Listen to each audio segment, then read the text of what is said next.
Alright, everyone. I just got back from seeing The Devil Inside. Well, I didn't just get back, but I saw it last night. I want to say that the previews of it looked good. It had me reeled in, thinking, oh, hey, maybe this will be a good movie. Maybe this will be like the next Paranormal Activity or something similar to it. No, actually, no. It was bad, horrible. Yeah, those words don't even begin to describe just how bad this movie was. The perspective is told from like a documentary, like the ones you see on like History Channel when they're documenting something maybe about Hitler or the civil rights or something like that, where they interview people and stuff like that. But this just, I don't even know how to describe just how bad this movie was. It was horrible, just horrible, appalling bullshit. You name it, it was that bad. Um, Unfortunately, I didn't heed the advice from like my boss and some other people that said just don't even see this movie because they saw it opening night and I saw it the night after, and they said it was just garbage, just complete and utter garbage. The movie was a complete piece of shit. I even looked at the reviews on Wikipedia before seeing it. It's almost universally negative. I think there was maybe two different reviews that said it was okay. So this movie just the faces on the screen there about like the emotions I felt. Angry, disappointed, sad, and at the same time, kind of what the hell did I just watch? But moreover, this movie going experience was actually kind of crappy for me, and not entirely because of the movie, but because of the two people sitting behind me and then my girlfriend that I took to see it, because this guy would not, I mean, he just kept going on and on talking. I think the intent was to annoy the person he was with, but she just got up and stormed off after telling him to be quiet. I don't know how many number of times, but this douchebag kept kicking the back of my seat, just kept talking and talking. I mean, there were people beside me telling him to be quiet, that his friend or girlfriend or whoever she was telling him to be quiet. And me and my girlfriend just looked at each other and were just like, okay, this guy needs to shut up. I mean, I was about to tell him to turn around and be quiet, but he got up and left before I could even say anything.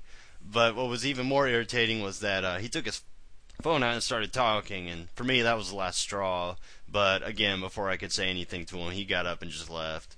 So at least for a good maybe 70 of the 90 minutes that this movie is, we got to enjoy it in peace and quiet, or relative peace and quiet. Me, I kind of like to throw in my 2 cents and say a couple comments, especially when a movie's as bad as this one. I mean, I can tolerate laughably bad movies like Twilight, where they're so bad you can laugh at them and make fun of them. This one was just so dry. I mean, the first 45 minutes of it are just talking and talking about exorcisms. The Catholic Church is changing its policies to match with the government and what they want. Exorcists are having trouble being able to diagnose it because of all this knowledge of mental disease. And, of course, there are people that just don't believe in that crap, like psychologists, psychiatrists, etc. So, the whole premise of the story is that this girl is doing this documentary to try to clear or shine some light on her mother who killed three people during an exorcism. And she meets these two priests, or these two exorcists, in Rome, Italy, and this is where her mom's being kept because it's a special case or something like that. But they end up, she gets to see how an exorcism works. There's a camera guy, the douchebag camera guy that they're with, and this other exorcist acts kind of weird, like towards the latter of the movie after they try to perform an exorcism on her mother. He goes batshit insane. And now here's the part that really just irked me and at the same time made no sense to me. It's the way that the demon possesses people. This one seemed to move to people from person to person to person based on either violent acts towards another person, or it's like just touching somebody and instantly that demon transfers from one person to another. It was confusing and it made no sense because the end of the movie, I'm going to go ahead and just spoil this piece of crap because let me tell you, there's no point in seeing it. There is none. The end of the movie, the priest that I said was going crazy ends up killing himself, and I actually thought that scene was probably the only good one in the whole movie just because it was unexpected. It was in a way kind of funny in a dark kind of way because the guy is like he's like uttering something and then he says, "Oh, I forgot the rest." And then he just smiles and starts laughing. He says, "Well, he says thank you," and then just shoots himself in the head. And I thought that was like, oh hey, maybe this movie's making a turn for the better. No, it gets even worse from there. It was like a spike upward and then a spike right back down, because the girl falls down, and at first I thought there's no way that bullet ricocheted off of him and hit her, because based on where the gun was, it was pointed at an upward angle. And but then again, movie physics and real life physics don't exactly mix, because yeah. But anyway, she ends up getting or having like a seizure, I guess, from just shock or something. Which, okay, I can roll with that. That's cool. But when they take her to the hospital, the exorcist guy starts like freaking out and whatnot, and you see all these like nurses and stuff like flocking into the room that they have her in, and then you hear like some screams and all this other crap. And I guess she like slit the throat of a nurse, or like scratched her throat open, or did something. And so anyway, in all that chaos, the camera guy and the other priest managed to get her out of there. But as they're driving, I don't even remember where they were driving to, but they were off, and she, does her weird routine where she starts like talking crap, because these demons seem to like perverse things to say. Like, if you've seen The Exorcist, you know what I'm talking about. Or if you've seen just any kind of possession movie where the demon's like talking to priests and like saying just like, the things I will do to your mother, or the things you should have done with your dad. It just says a bunch of crude stuff that, it's fine. I mean, it's been done before and it hasn't bothered me at all, so I just went with it, like I would any other movie that does this stuff.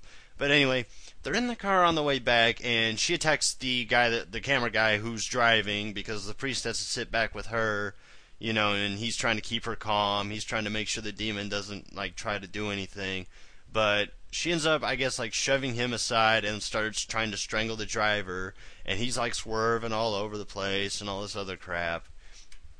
But that was where the movie just kind of went. I mean, it went beyond south. It went, I don't even know how to describe just how bad this went, because the ending was probably the most disappointing part. I mean, the entire theater was just like, really? That was it? What the fuck? There were people just laughing like, oh my god, that was horrible. You name it, they were saying it. But I guess when she strangled him, somehow the demon jumped from her to him, because he starts like, his eyes just change. He's like all like, zombified looking, and he takes his seatbelt off.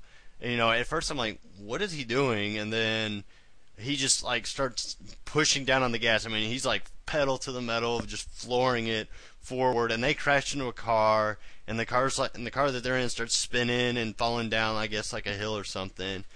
And that's the end of the movie.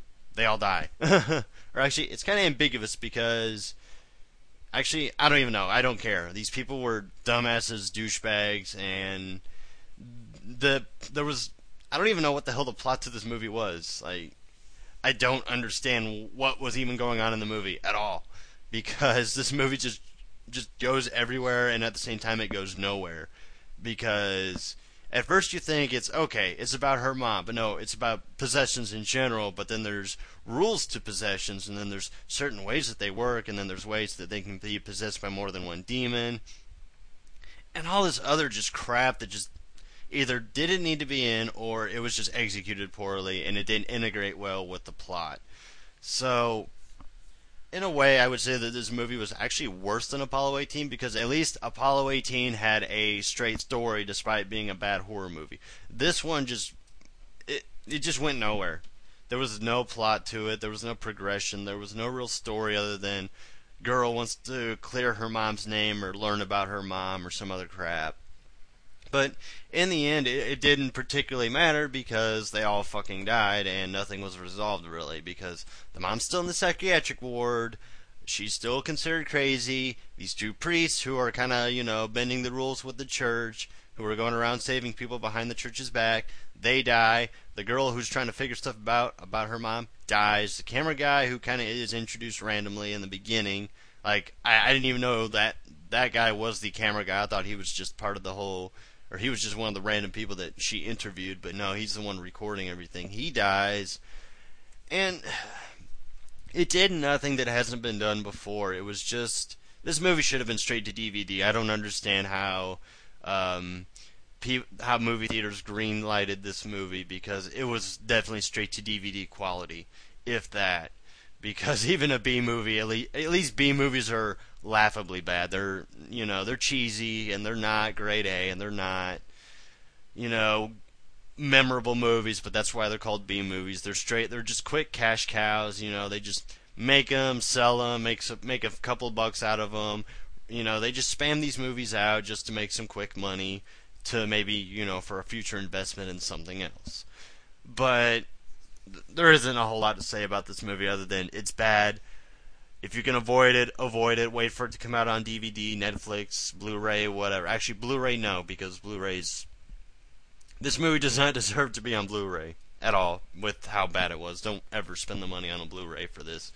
If the only thing you have is a Blu-ray player, get Netflix or something, because, if you want to see this movie, do it in the cheapest way possible. The bright side of it is it's only, I think, 86 minutes, about an hour and a half long. So, it's not like a 2.5 hour movie where it just, constantly just goes on and on and on, and, there's nothing going on that interests you, and it's like, oh my god, this is a waste of time. But if you're dying to see it, I'd wait, because, let me tell you, you're not missing much. You're better off seeing some B movie about exorcisms. You'll probably get even better quality than you will this piece of crap. So, yeah, this is also the first movie review I've done in like half a year, but this one was so bad. I'm like, I need to give this one some special attention and let everybody know just how horribly bad this movie was. But again, you can always read the reviews on Google or on Wikipedia, or you can even ask like your friend that has to go see the newest blockbuster. But anyway, 2012. This is not a good way to start it for movies with me, or horror movies in general, but. It is what it is. I made the risk, and here I am, $15. Actually, yeah, it was about $15 to see this with my girlfriend, so it's like, wow, that's $15 in an hour and a half that I really want back now, but oh well. You see these movies, and you're like, oh no, it can't be that bad. Oh, you're just, you're too nitpicky. Oh no, this, I don't care how nitpicky or unnitpicky you are. I don't see anybody liking this movie. And if they did, I think they were paid to like it. So, anyway, that's been Devil Inside. Don't see it. I don't recommend it. Avoid it if possible. Save your money for the Avengers or the upcoming Spider-Man or the next Batman or even The Lady in Black. That's got Daniel Radcliffe. That's got to be better. That has to be better because it's based on a novel, which from my understanding is really good. So it's kind of hard for them to screw this one up. But again, we'll see. But on that note, I don't think I'll be disappointed because I think Daniel Radcliffe is definitely one of the best upcoming actors because, if you've seen Harry Potter, you know what I'm talking about. But anyway, this has been Devil Inside for the now 5th time. Hope you find my review helpful in avoiding this catastrophe of a movie. I will see you guys around, whenever. So, till next time, guys.